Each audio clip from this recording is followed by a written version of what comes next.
नमस्कार दोस्तों, पापांकुशा एकादशी व्रत संपूर्ण कथा। यह अश्विन मास के शुक्ल पक्ष की एकादशी तिथि के दिन पापांकुशा एकादशी का व्रत रखा जाता है। मानता है कि इस व्रत को करने से व्यक्ति को यमराज के दर्शन नहीं करने पड़ते।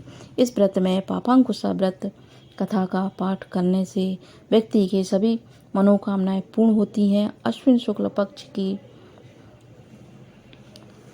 एकादशी पापांकुशा के नाम से विख्यात है। यह सब पापों को हरने वाली है उत्तम एकादशी है। आज हम इस वीडियो में पापांकुशा एकादशी के व्रत को लेकर आए हैं। कुंती भगवान विष्णु से कुंती के पुत्र अर्जुन भगवान विष्णु से पूछा कि हे पापांकुशा एकादशी व्रत करने से सभी पापों का नाश होता है तो अक्षय पुण्य का भागीदार होता है। इस दिन भगवान विष्णु का पूजन कर मनुष्य को स्वर्गलोक की प्राप्ति होती है। प्राचीन समय में विंध्यास नाम का एक बहेलिया रहता था। अश्विन शुक्ल एकादशी के दिन इच्छित फल की प्राप्ति के लिए भगवान विष्णु का पूजन करना चाहिए। इस व्रत के द्वारा मनुष्य को स्वर्गलोक की प्राप्ति होती है। जो मनुष्य कठिन तपस्याओं के द्वारा फल की प्राप्ति करता है वह इस फल को एकादशी के दिन क्षीर सागर में शेष नाग पर शयन करने वाले भगवान विष्णु को नमस्कार कर देने से मिल जाता है और मनुष्य को यम के दुख नहीं भोगने पड़ते। भगवान विष्णु का ध्यान स्मरण किसी भी रूप में सुखदायक और पापनाशक है।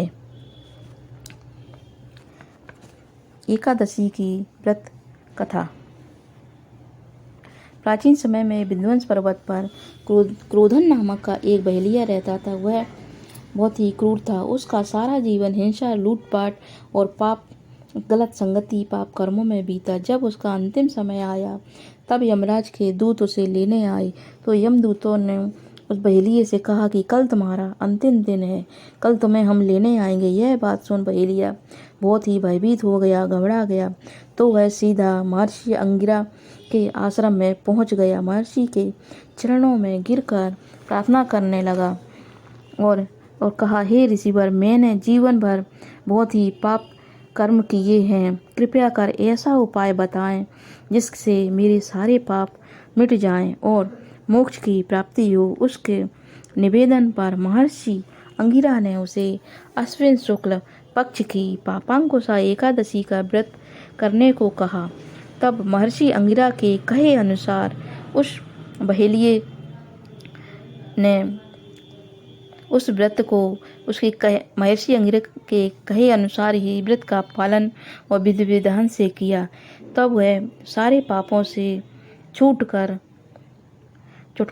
उसने पा लिया। इस व्रत पूजन के बल से भगवान विष्णु की कृपा से विष्णु लोक को प्राप्त हुआ। जब यमराज के दूत को इस चमत्कार को देखा तो वह बहेलिये को बिना लिए ही यमलोक वापस लौट गए।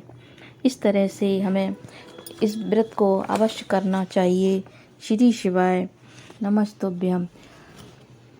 भगवान विष्णु का ध्यान स्मरण किसी भी रूप में करो, वह सभी सुखदायक और पापनाशक है।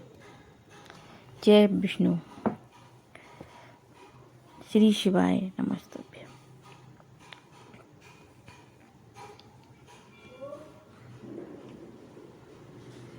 इस व्रत को करने के बाद हमें एकादशी की व्रत की आरती करना चाहिए। एकादशी 24 साल में 24 या कभी कभी 26 भी पड़ती हैं तो हमें व्रत करने के बाद आरती अवश्य करना चाहिए। इससे हमें व्रत